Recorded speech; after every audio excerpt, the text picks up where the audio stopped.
¿Alguna vez te has sentido tan solo que no supieras si realmente estás vivo o eres un fantasma?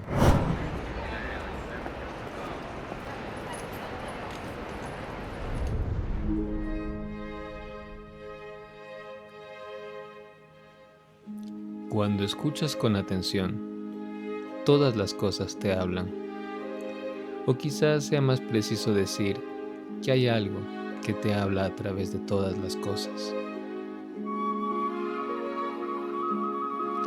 Da igual cómo lo llames, o si tiene un nombre o no. Hay algo vivo, profundo y misterioso, agazapado en el otro lado de lo habitual. Ese lado que no puedes ver con los ojos, pero que puedes tocar con el alma cuando dejas que la realidad te alcance. Aunque en el camino puede haber dolor, soledad, perplejidad y angustia. Pero al final de la noche, siempre sale el sol.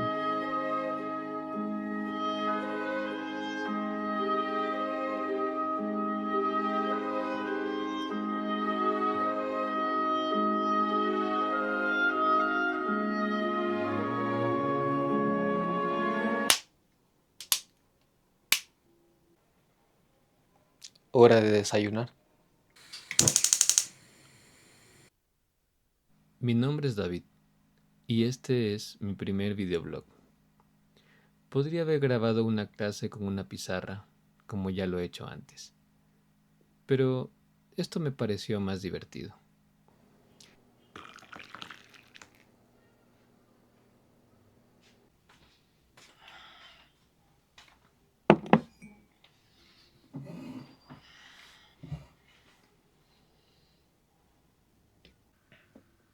En este video te voy a contar la historia de cómo el tarot me devolvió la conexión con el espíritu y cómo podría devolvértela a ti también. Para eso te voy a contar cómo me encontró, qué me enseñó y cómo fue que me llevó de una vida en la que me sentía desconectado, ausente, sin propósito, con una vida vacía, a cómo me siento y me he sentido estos últimos años en los que me siento conectado a algo mucho mayor, mucho más profundo y mucho más sólido. Si sientes eso y esta sensación de que la vida tal y como la llevas ahora no es suficiente, que debe haber algo más aquí para ti, esta historia te puede servir. Bienvenido. Bien, para esto voy a empezar con una pequeña historia que es mi propia historia.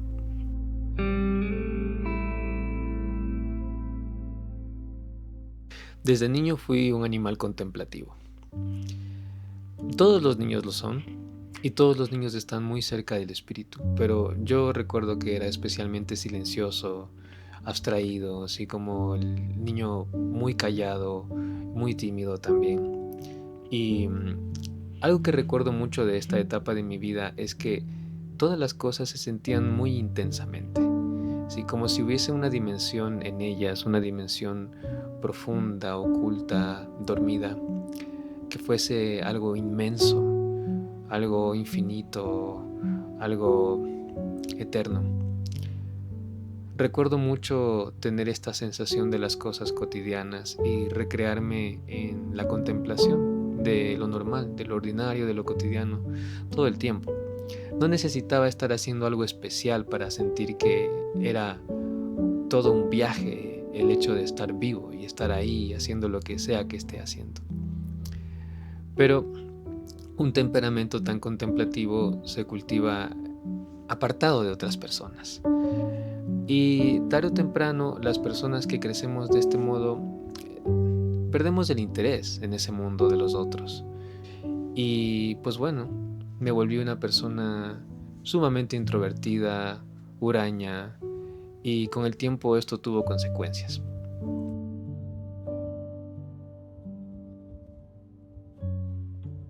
Llegó un tiempo en mi vida en el que tenía la conciencia de estar en el mundo y de estar observando el mundo, pero también al mismo tiempo tenía la sensación de que el mundo no me estaba observando a mí. como si fuese una especie de fantasma que pasa por la vida sin tocarla, que está aquí y está vivo, pero no logra realmente involucrarse con lo vivo. Y así mi vida pasó en esta tensión entre sentirme completamente extasiado, completamente en un gozo constante de la conexión con el mundo de lo sutil, y la frustración de sentir que no podía pertenecer al mundo de las demás personas. Me sentía solo, y con el tiempo esto me llevó a apartarme de este temperamento original, tan contemplativo, tan retirado, tan observador, y volverme o intentar volverme una persona común. Y parte de ser una persona común es tener un lugar en el mundo, tener una identidad, existir en los términos que yo pensaba que existían los demás para poder encajar en su mundo. Y así fue como empezó una larguísima búsqueda de intentar entender el mundo humano. Me llevó desde la observación y pues el intentar entender a las demás personas que veía hasta ir a la universidad a estudiar sociología para lograr entender las dinámicas sociales y lo que hace que la gente sea gente y por qué se relacionan como se relacionan.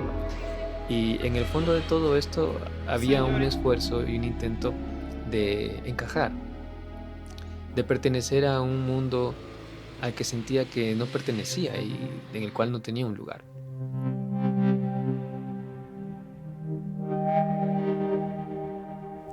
En este camino pasó algo muy interesante, y es que estudiando la sociedad me di cuenta de que no era la única persona que se sentía así. De muchas formas, por muchas razones, en todos los lugares del mundo hay grupos de excluidos, ¿sí? Hay grupos de personas que no logran integrarse a la sociedad como se supone que deberían hacerlo, y por ello no gozan de todos los placeres y el bienestar que brinda ser una parte funcional, activa, integrada del mundo humano. Y esto me llevó a identificarme con estos grupos, me llevó a tener eh, no solamente una actitud crítica frente a la sociedad por no sentirme parte de ella, sino principalmente a asumir como una identidad el hecho de ser un inadaptado, como si fuese algo positivo. Me refiero a que si la sociedad es la que tiene un error o tiene dinámicas violentas con ciertas personas, como en este caso era yo, eso es algo que estaba mal y es algo que valía la pena criticar y combatir. Entonces me convertí en una persona muy rebelde, excéntrica, que siempre buscaba ser el contrapunto de todo, en todos lados, en donde sea que me encontrara. Y lo interesante de esto es que no me faltaban razones, porque no faltan razones, porque la sociedad tiene muchos errores, tiene muchas cosas mal. Pero a lo que voy con toda esta historia es que dentro de esto, en el fondo, había algo mucho más profundo y que era de carácter personal, algo que yo todavía no había logrado ver porque no había logrado tener ese nivel de contacto conmigo mismo. Por lo pronto, hasta esa época, vincularme con el dolor, con el sufrimiento de otras personas y de otros seres, no solamente personas, sufrimiento ocasionado por la forma en la que existe nuestra sociedad, fue algo que me permitió también estar cerca de mi propio dolor y sentir que habían otros como yo y que tenía un lugar al que pertenecía, aunque fuese para la sociedad un no lugar, un margen, un afuera de lo común, de lo permitido. Pero detrás de esto había algo más.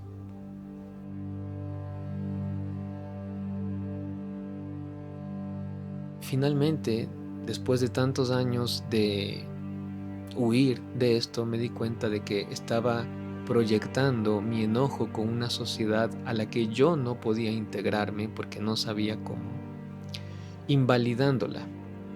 invalidando al mundo, criticándolo, juzgándolo como una forma de validarme a mí mismo en mi sentimiento de verme excluido por este mundo, ¿sí? Como una especie de justificación de decir, está bien, yo estoy bien, es el mundo el que está mal, todo está mal, entonces está bien que yo esté mal para el mundo porque el mundo estaba pésimo. Hasta aquí parece un cuento súper común de cualquier adolescente que haya atravesado este planeta Tierra en cualquier época, y en cierto modo sí lo es, porque no soy nadie extraordinario, soy una persona común y corriente como cualquier otra.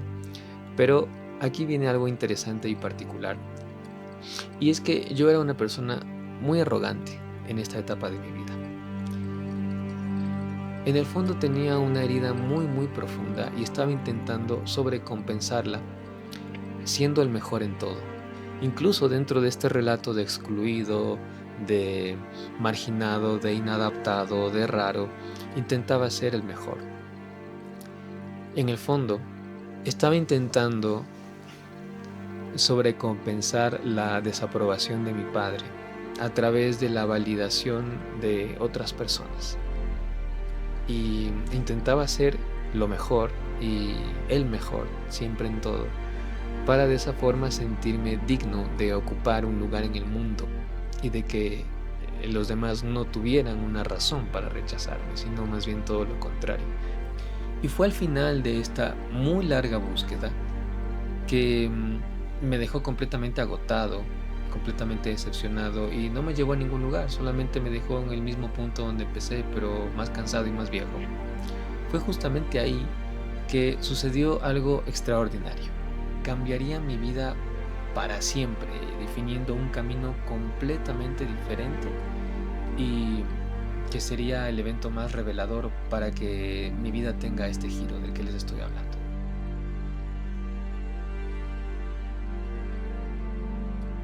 Después de acabar mi formación básica como permacultor y bioconstructor, pasé un tiempo en el campo, en una finca en la que trabajaba en mi propio proyecto permacultural. Recuerdo que de día trabajaba con la tierra, pasaba mucho tiempo observando la naturaleza, aprendiendo de ella, logrando conectarme con su divinidad, y de tarde y de noche estudiaba las enseñanzas del Buda y meditaba, y hacía esto todos los días. En retrospectiva puedo decir que ese tiempo de mi vida fue lo más cercano que puede tener un laico a una vida monástica, y fue algo maravilloso para mí. Ocasionalmente volvía a la escuela de permacultura donde me formé para seguirme actualizando y complementando mi formación básica con cursos cortos, con talleres y así por el estilo. Fue en uno de estos talleres que se apartaba completamente de la línea tradicional de enseñanza de esta escuela, y que era un taller ciertamente muy peculiar. Fue justamente en este taller en el que mi vida daría un giro y cambiaría para siempre. Les estoy hablando, por supuesto, de un taller de tarot. Recuerdo que había una mesita, y en esta mesita había palo santo, y había 2 mazos de tarot de diferentes colores, diferentes diseños, y ambos estaban las cartas boca abajo, dispuestas formando un círculo en la mesa. La idea era entrar, limpiarse con el palo santo, con el humo del palo santo, y luego tomar un arcano. Nunca me voy a olvidar que la chica con la que fui entonces, que era mi novia en ese tiempo, sacó al azar el arcano del sol, el arcano 19, mientras que yo saqué al azar el arcano, el ermitaño, el arcano número 9 del tarot. Después de haber sacado los arcanos, tuvimos una muy breve charla y después hicimos un cálculo numerológico. Este cálculo numerológico se hacía con nuestro nombre completo y nuestra fecha de nacimiento. Y recuerdo que yo obtuve el número 9. Cuando la chica que impartía el taller, que era una tarotista, vio esto, no me creyó. Pensó que había hecho mal el cálculo y me pidió que lo repitiera. Así que lo repetí. y por segunda vez obtuve como resultado el número 9. Incrédula ante esto, decidió que no podía ser el caso, así que debíamos volver a hacerlo y lo hizo ella misma. Y por tercera vez obtuvo con mis datos el número 9. Como les dije, el ermitaño es el arcano número 9 del tarot.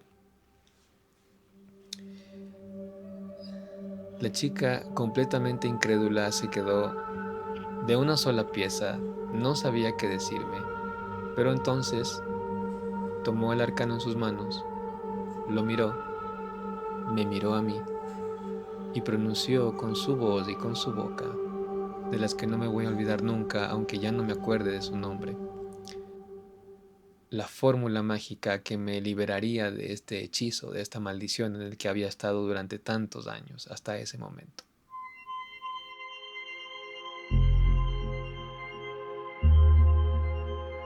Eso que estás buscando afuera no existe. Lo que buscas conocer, saber y entender está dentro de ti. Eres tú. Esas solas palabras ocasionaron un cambio inconmensurable en mi vida en ese momento. Han pasado casi 9 años de eso y es difícil de explicar, pero a partir de entonces todas las piezas de mi vida empezaron a encontrar su sitio y empezaron a ordenarse y a funcionar de una manera armónica que hasta entonces no había existido en mi vida. Todos mis años de búsqueda cobraron sentido, incluso la experiencia que les conté en el campo, cuando había estado meditando y estudiando la espiritualidad. Todos estos intentos de buscar la verdad en todas las cosas y de verme constantemente decepcionado porque ninguna de ellas era un recipiente total o adecuado de la real verdad de la vida y de mí mismo. Todo eso cobró sentido. Y finalmente tuve una revelación. No era la vida la inalcanzable para mí. Era yo el que tenía miedo de ser alcanzado por la vida. No era que la vida no me quisiera reconocer a mí. Es que yo tenía miedo de reconocer ciertas partes de mí mismo, de reconocerme a mí en mi totalidad. Y no era que la vida no supiera qué hacer conmigo. Era que yo mismo no sabía qué hacer conmigo, ni tampoco con mi vida. Todos esos años de búsqueda a través de las ciencias humanas, de la política, de la militancia, el activismo y después de eso la espiritualidad y la religión. Todo eso fueron simples intentos de seguir buscando afuera algo que en realidad siempre estuvo adentro, porque eran intentos de huir de mí mismo. Eran intentos de protegerme de un verdadero contacto con mi propia verdad, porque es una verdad que solamente podía ser accedida a través de un descarnamiento, de un desgarramiento muy poderoso y muy doloroso, que después obviamente tuve que atravesar. Pero el caso es que al final resultó que todas las respuestas siempre estuvieron en mí.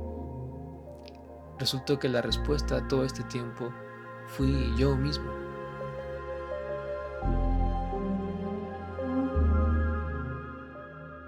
Y así fue como conocí a mi primer arcano del tarot, el ermitaño, el arcano 9. Simplemente que una persona que no me conociera, que era la primera vez que me había visto en todas nuestras vidas, y que solamente viendo esta carta de tarot pudiera decirme algo tan relevante, tan profundo y tan oportuno en el momento y lugar precisos de mi vida para disparar una transformación tan profunda. Simplemente fue algo que me voló la cabeza. Me obsesioné con este arcano, lo investigué hasta el cansancio, lo estudié de pe a pa, de arriba a abajo, y vi todas las interpretaciones que podía encontrar de él. Poco a poco fui estudiando más a profundidad el tarot. Me encontré con grandes libros, grandes autores. Me encontré con Alejandro Jodorowsky, por supuesto, y su libro La vida del tarot. Para hacerles el cuento corto, han pasado casi 9 años de eso y ahora yo mismo soy tarotista terapéutico, soy profesor de tarot y me encuentro aquí siendo ese mentor iniciático que en ese momento esa tarotista fue para mí y que me ayudó a reconocer en mí mismo. Y llegué aquí gracias a esta lámina del tarot, no porque tuviera poderes sobrenaturales o paranormales o de ese tipo, sino porque esa carta fue la llave con la que esa tarotista abrió una puerta de mi alma que hasta entonces había permanecido oculta para mí y que me abría todo un camino nuevo hacia mi propia verdad, de mi interior. Un buen tarotista no te dice tu futuro, te ayuda a entender qué es lo que te está impidiendo co-crearlo a tu voluntad, a tu gusto, desde tu real poder, tu real libertad y tu real disfrute de quién realmente eres. Porque nuestra vida es una expresión de quiénes somos y si gozamos nuestro verdadero ser, nuestra vida es una experiencia de gozo. Pero cuando eso no ocurre es porque hay algún proceso particular que está ocurriendo dentro de nosotros. El tarot con enfoque terapéutico nos ayuda a entender cuál es ese proceso y en su entendimiento a saber cómo transitarlo para desbloquearlo. Pero ¿cómo puedes usar esto para ti, para recuperar tu propia relación con el espíritu? El tarot no actúa como un ente independiente. Es un lenguaje que utiliza tu espíritu para poder aparecer ante tu conciencia. Tal vez no sea correcto decir que el tarot es un espejo, una lente de aumento, un faro o un guía que te acompaña a encontrarte con y a entender los caminos de tu inconsciente. En realidad, todas esas son facultades de tu propia psique, de tu propia alma. Específicamente de una parte de tu alma que el doctor Carl Gustav Jung, el fundador de la psicología analítica, llamaba el self o el sí mismo en español. El sí mismo merece su propio video aparte, pero por ahora podemos decir que es una inteligencia y una fuerza inmanentes del alma y que tienen por objetivo dotar de mayor autoconciencia y coherencia a todos los contenidos que forman parte de la personalidad, ya sea esta consciente o inconsciente.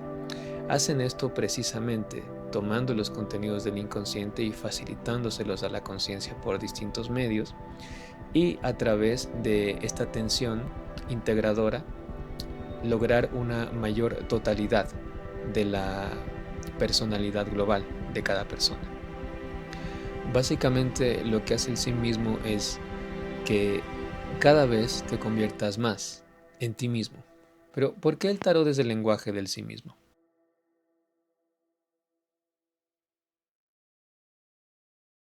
Las profundidades de nuestra alma, el inconsciente, no se comunican usando el lenguaje convencional que usamos para mantener una conversación, el lenguaje que aprendimos en la escuela y que podemos encontrar en los periódicos o en la televisión o en las redes. Este lenguaje convencional u ordinario está compuesto por signos y los signos se caracterizan por tener un significado socialmente convenido, convencional y que está prefijado de una vez y para siempre. Me refiero, por ejemplo, a que 2 más 2 siempre va a ser igual a 4. ¿Sí? El significado del número 2 es un significado fijo. El lenguaje del inconsciente es completamente distinto. Cuando hablamos de las imágenes que aparecen en los sueños, en motivos religiosos, legendarios, mitológicos, y por supuesto, cuando hablamos de las imágenes que aparecen en los arcanos del tarot, estamos refiriéndonos a símbolos, no a signos. Y la característica principal de los símbolos es que estos no tienen un significado prefijado, ni constante, ni estable, ni definido. Los símbolos son por su propia naturaleza polisémicos, son ambiguos, son oscuros. Un símbolo no tiene un significado establecido, es más bien un puente entre el mundo ordinario de la conciencia y de nuestra comprensión cotidiana y el mundo no ordinario del inconsciente, de lo mágico, de lo místico, de lo oculto, de lo que no es evidente a los 5 sentidos del cuerpo. Y es precisamente este puente, esta acción de enlace entre ambos mundos lo que produce un nuevo significado que es válido para el momento en el que es producido, para la situación en la que es producido y para la persona tal y como es en ese momento. Los arcanos del tarot, en tanto símbolos, están constantemente actualizando ese puente entre mundos y a través de esta actualización están creando constantemente nuevo significado y nueva vida para los mismos viejos dramas y las mismas viejas historias que como humanos hemos desempeñado y atravesado durante milenios. Por eso no se puede leer tarot como leer palabras en un diccionario.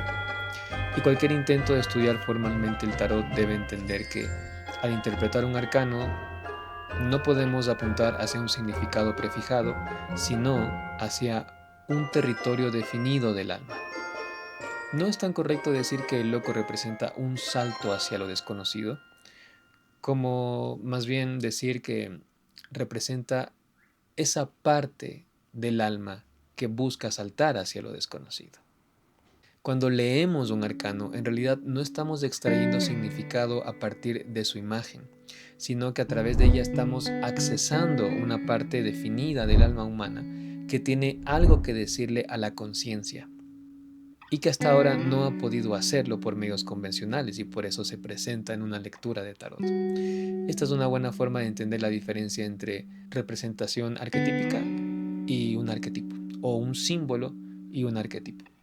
Lo importante es que sepas que el tarot representa este lenguaje que permite unir el mundo ordinario con el mundo no ordinario, ese mundo oculto, ese mundo velado que está dormido, que está agazapado en todas las cosas todo el tiempo y que es precisamente el uso de este lenguaje para poder transitar ese puente y ir de un mundo al otro, lo que nos permite tener algo que el Dr. Jung y sus discípulos llamaron actitud simbólica, y esta es la clave para que recuperes la relación con tu espíritu.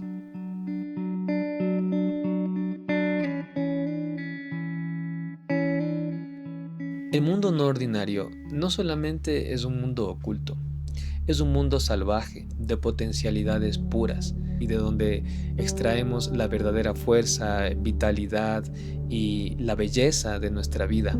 Si no tuviésemos una conexión con este mundo no ordinario, con este mundo inconsciente, con este mundo profundo de nuestra alma, simplemente no tendríamos ganas de vivir. En una vida sin actitud simbólica, es decir, sin un contacto entre la realidad evidente, aparente y la realidad oculta de las cosas, todas las experiencias carecen de fuerza, carecen de profundidad, aparecen como vanas, como superficiales. El Dr. Jung nos decía que una persona que lleva una vida sin significado, sin propósito, sin relación con lo trascendente, se ve condenada a la búsqueda compulsiva del placer, de lo banal y superficial.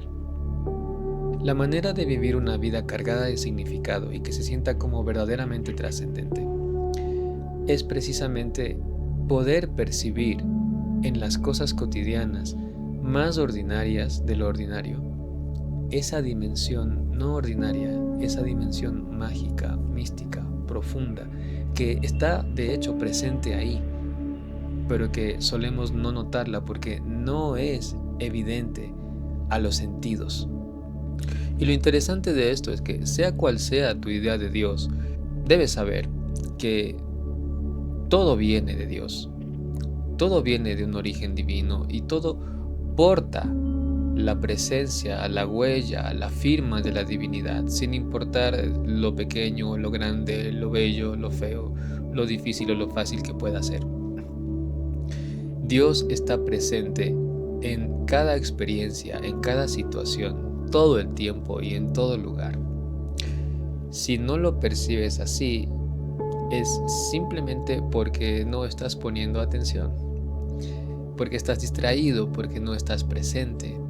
No te hablo de ver la realidad y esperar que sea algo que en realidad no es, sino de ver la realidad y verla de manera tan total, tan cabal, tan más allá de tus propias expectativas y de tus propias necesidades o ideas que te has prefigurado sobre ella. Que pueda aparecer esta realidad de manera total a tu conciencia. Cuando esto ocurre, la realidad natural e inevitablemente va a revelar toda su magnitud ordinaria y también su magnitud no ordinaria. Toda su dimensión mágica va a aparecer ante ti, y esto solamente puede ocurrir cuando estás verdaderamente presente. Para esto, el tarot es el camino por excelencia, porque al ser un lenguaje de símbolos, obliga a su practicante a cultivar esa atención a la dimensión simbólica de los eventos normales y cotidianos de la vida ordinaria. El tarot te entrena para percibir las cosas comunes y corrientes como símbolos, es decir, como expresiones de una comunicación sutil, constante e invisible de ese mundo profundo, inconsciente, no ordinario y también espiritual, hacia el mundo de nuestra conciencia, el mundo en el que nosotros podemos recibir e integrar como parte de nuestra personalidad aquellas cosas que hemos mantenido ocultas y que son la clave para poder darle ese giro a nuestra vida que nos va a permitir ser más auténticos, tener más poder, vivir con mayor libertad. El punto es que, como todo viene de la fuente divina y todo es divino, cualquier cosa que estés experimentando es un camino válido de regreso a esa conciencia de lo divino y a experimentar esa conexión, estar en presencia y tener esta experiencia de unidad. Desde el budismo podemos decir, por ejemplo, hay una expresión que es Tathagata Garbha, que significa la naturaleza del Buda o la naturaleza búdica. Literalmente significa el vientre del Buda o la semilla del Buda. Y significa que todas las cosas, todos los fenómenos del universo son ilusorios, son falsos en su dimensión formal.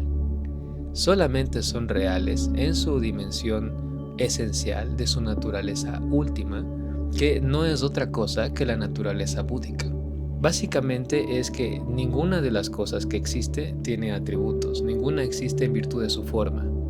Pero en su existencia, más allá de los atributos y de la forma que no son reales, hay una conciencia, y esta conciencia tiene el potencial natural, primigenio, primordial, de volverse completa y totalmente autoconsciente.